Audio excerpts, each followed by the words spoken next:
75 years ago, thousands of Americans became prisoners in their own land. We were fenced in. We lost our freedom, emotionally and physically. They were people of Japanese ancestry, mothers and fathers, students, farmers and business owners, locked up for years by their own government. Their only crime, they looked like the enemy. How could I possibly conform to somebody saying, let's prove that you're a loyal American? My word, I've been a loyal American.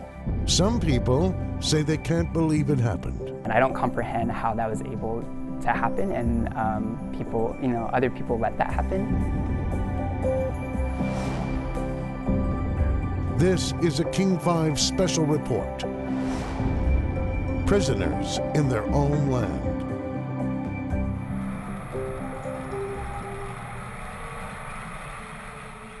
It was a tough time, and it was even worse because they never said where we were going.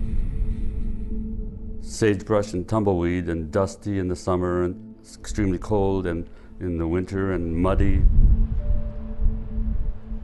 Incorrect propaganda and everything, and racial prejudice. Oh, it was really something. They weren't just camps, they were prisons, and they were treated as prisoners. They are the haunting relics and replicas of a dark and shameful time. Minidoka, an American concentration camp in Idaho, now a national park, where our education begins.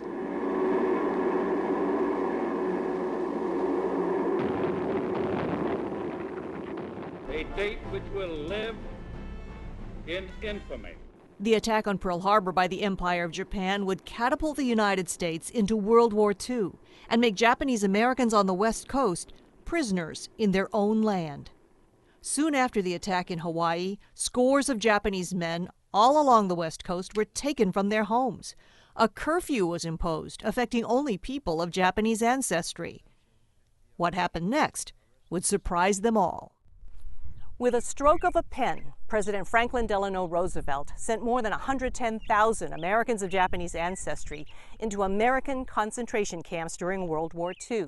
Many of those uprooted from Western Washington ended up here in Minidoka, Idaho. Executive Order 9066 allowed the Army to remove people of Japanese ancestry from the West Coast. The Army said they posed a military threat. Men, women, children, and old people had just 6 days to pack a single suitcase. They had to leave behind homes, crops, cars, radios, and pets. They were loaded onto buses and trains and shipped to desolate concentration camps. 62% of them were American citizens. No one was ever charged with espionage. When I was younger, I had wished that someday I would ride a train. Sumie Suguro Akizuki grew up on the family berry farm in Bellevue. She always dreamed of someday riding a train across the majestic Wilburton Trestle.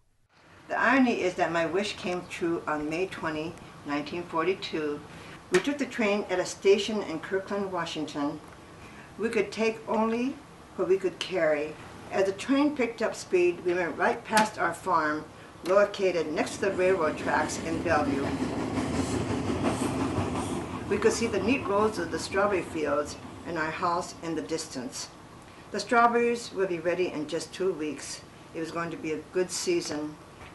What seemed like an adventure was not at all like I thought it would be.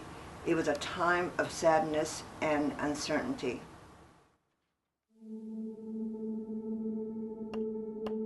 The very first to be forced out of their homes, 276 people on Bainbridge Island. Kei Sakai Nakao was 22. They had 6 days to sell their things. Each person could bring just one suitcase. If you put one overcoat in your suitcase, you can't put anything else in. So whatever you could wear, wear it. Distraught islanders watched in disbelief as their classmates marched onto the ferry. This is the day they left. You are taking away some of our very best friends. Mary Woodward's parents, Walt and Millie Woodward, published the Bainbridge Review, which opposed the forced removal throughout the war. It couldn't be clearer No person shall be deprived of life, liberty, and property without due process of law. For taking that stand, she says some readers canceled their subscriptions to the Review, but not long after, her parents got a call. They got a call from the druggist up the road who said, you know, Woody, you got to send more papers because we're selling out. In other words, the people canceled their subscriptions, but they still needed to read what was in the Review. Most evacuees from Seattle were destined to spend the war years in Minidoka, Idaho, but they had to wait until the camp was built. They spent 6 months at the Puyallup Fairgrounds, living under the grandstands or in horse stalls. A PI reporter called it Camp Harmony. When they went into the horse stalls, it had all just been whitewashed, so there was straw and bugs and spiders that were sticking to the walls. And I was told I couldn't take any animals. I said, well, who's going to take care of Fluffy? And so my mother said she would buy enough food so that someone could take care of Fluffy for me. And I never saw Fluffy again. This was someone who was 6 years old, having to live in a horse stall after stuffing her own mattress with straw. Those who were feeble and exhausted from the ordeal. In her personal slideshow, Dorothy Yamaguchi described what greeted incarcerees as they stepped off the bus in Minidoka. The exterior walls of the barracks were covered with black tar paper. Inside, the walls consisted of exposed 2x4 studs and boards. The rain brought floods, and mud was everywhere. Does anybody need sunscreen before we head out? Okay, I'll catch up with you. Who else is here for their first pilgrimage? So how old were you when you were here? 9. 9. Fumiko Ueda Groves has come back to Minidoka on a pilgrimage. Can't remember walking this much. I remember it was far, but I guess when you're kids you run, you don't walk. Her father ran a hop store at Pike Place Market before the war and was whisked away to North Dakota soon after Pearl Harbor. The government considered him a detained alien enemy. It said so on his mail. Fumi, her mother and brother went to live with 9,000 others at Minidoka. It was cold in the winter and really hot in the summer, and there were dust storms and mud, lots of mud. But mostly it was cold. And this is where the guard tower was, right here. Did you see the soldiers in there? We did when we first came. Apartment size was 24 feet by 20 feet, and that was for families of 6 and up. On the pilgrimage, Fumi meets her 3rd grade classmate, Teru Shibata. He marvels how the parents kept their suffering to themselves. They never let on, right? They never told the kids, oh, this is terrible. It's just gaman, you know, ishikata. It can't be helped. We just got to accept it. And there's nothing that we could do. And then there's gaman. Gaman is to endure. I got a better understanding about my dad, why he was so angry. Don Shimono of Bellevue was an infant in Minidoka, and only now at the pilgrimage does he understand why his father was so bitter. They lost all their property, they lost their jobs, they lost their friends. What would you like to say to him if he was here? Oh my God.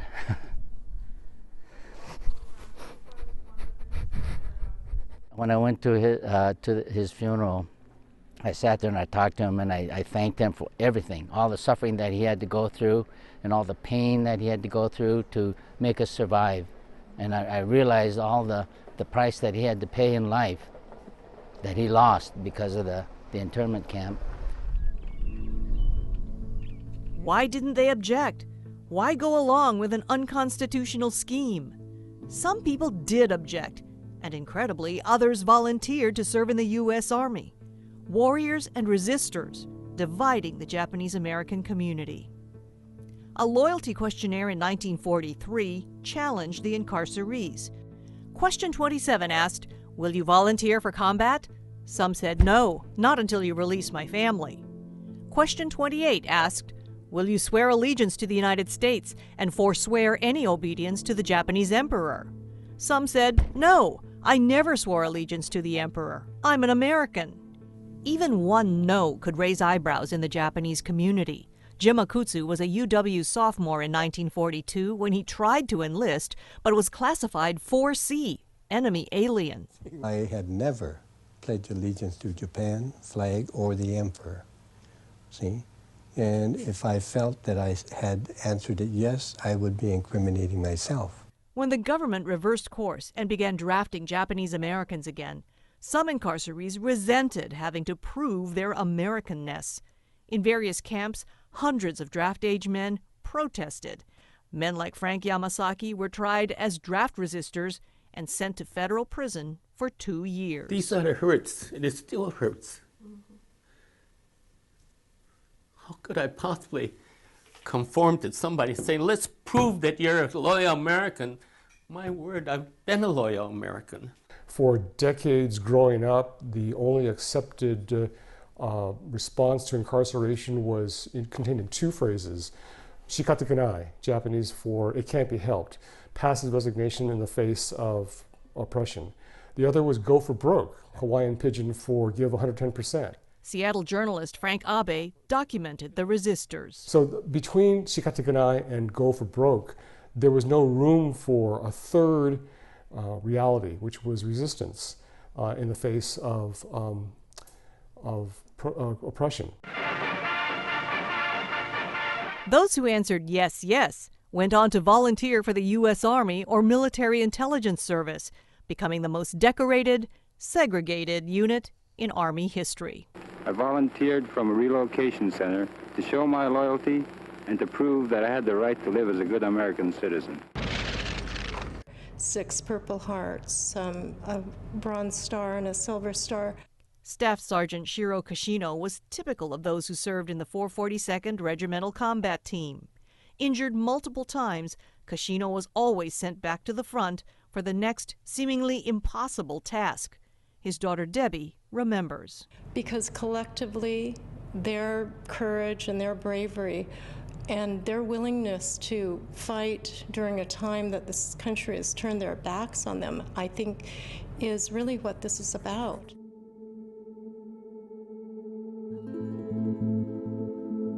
And in a cruel irony, Nisei soldiers, whose own families remained locked up in America, helped liberate the death camp at Dachau. 4 of my brothers were serving in the U.S. military, defending America, while the rest of their family was incarcerated in a prison camp. Meanwhile, back in Seattle, Gordon Hirabayashi was a 23-year-old UW undergraduate who defied the curfew in 1942. I had some kind of a student idealistic notion that the Constitution meant something. His case went all the way to the U.S. Supreme Court, where he lost. He spent months at the King County Jail, McNeil Island, and assorted lockups. It took until the early 80s to change the Supreme Court ruling. New evidence of a government cover-up emerged, and a team of young volunteer attorneys decided to take on the Attorney General's office. Lead attorney Rod Kawakami. Well, we're hoping that whatever we lack in experience we can make up in hard work and enthusiasm. This time, a federal judge in Seattle vacated Hirabayashi's conviction. In 2012, he was posthumously awarded the Presidential Medal of Freedom, the nation's highest civilian award. Life for incarcerees here was difficult and depressing, but what awaited some incarcerees when they left was even worse. Coming up, the hard road back.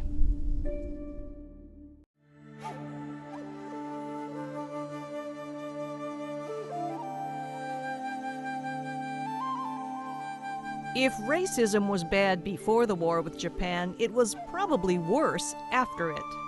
Lily Kitamoto Kodama, fresh out of Minidoka, recalls the sting of racism as a young girl walking with her mom to the ferry. This man came up behind us and said, "Why don't you go back where you came from, you blankety-blank Japs?" And I immediately turning around to tell him, "I'm not a Jap, I'm an American." Mama grabbed my arm and said, "Don't talk to him, just ignore him, keep walking." It was difficult to find housing, jobs, and for Taki Kimura, self-respect. Being of Japanese extraction, you know, after Pearl Harbor and all that, I was beat up and chased down the street and called a goddamn Jap and all that, and it just destroyed me. The war kept Kimura from attending WSU. He ended up working at the family grocery when he said a customer saved him from despair. That customer? Martial artist Bruce Lee. Bruce was the guy that came into my life, and even though he's young enough to be my son, he was so wise and in a philosophical essence that he kept working on me and telling me that I was just as good as him or anybody else. Kimura taught at Lee's martial arts school and tends his grave to this day. It was squeaky when we lived here. After the war, it was difficult for Japanese Americans to find work and places to live. That was really a godsend that we were able to come here. Shokichi Tokida's family could only find housing in the Seattle Japanese Language School.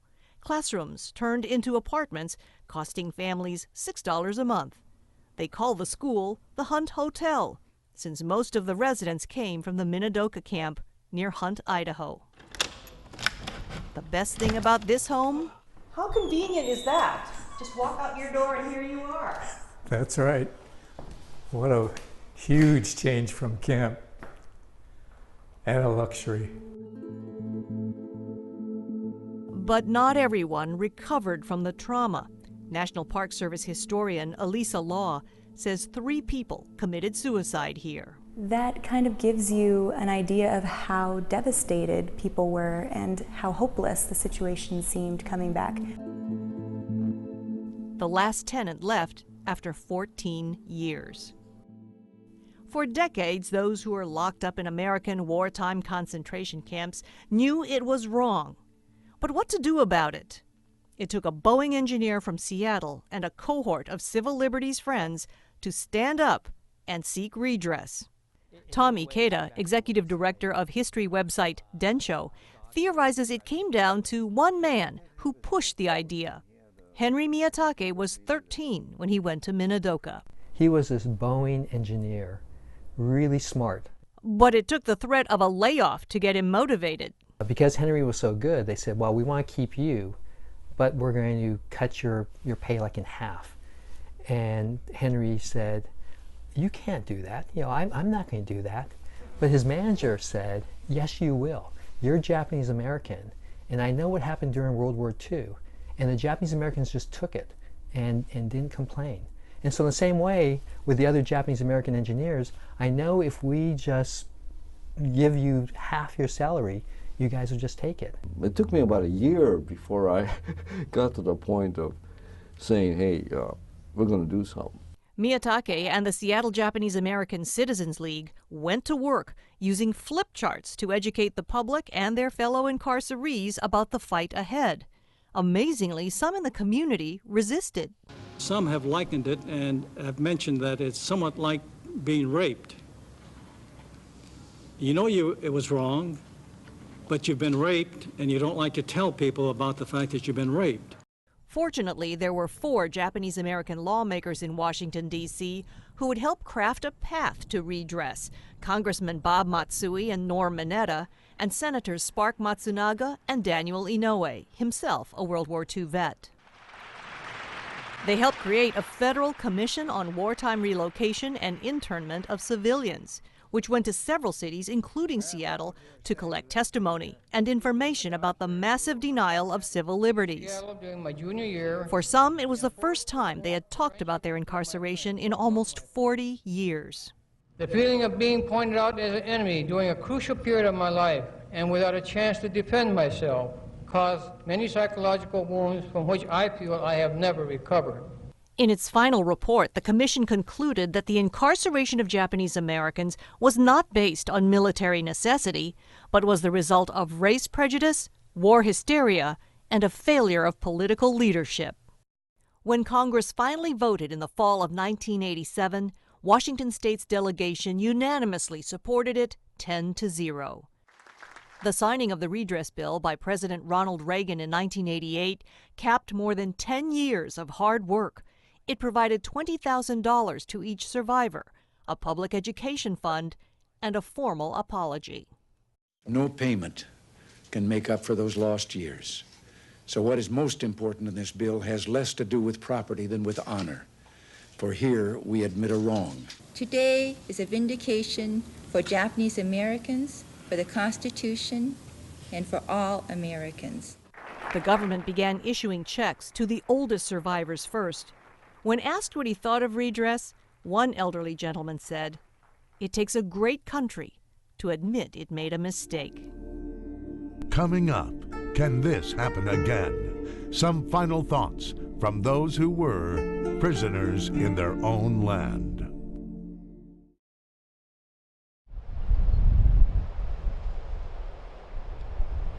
Ladies and gentlemen, could you please find your seats? We would like to start the program. Please give regard to our elders for seating. I'm a descendant of a family imprisoned in Block 14, Barrack 10. Forward, march. Family number 11755. As the pilgrimage draws to a close, a salute to those who've passed, and a promise. Your struggle has not, nor will be, forgotten. Forgotten? The next generation worries and vows to protect groups who may become targets. Dale Watanabe of the Minidoka Pilgrimage Organizing Committee. The experience of these camps may be in the past, but I'm afraid I see it happening again right now. Groups are being targeted because of who they are. Racial profiling is ugly.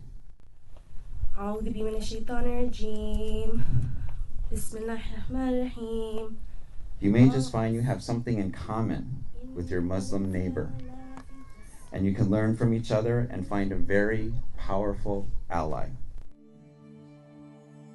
America's a great country, but it still makes mistakes.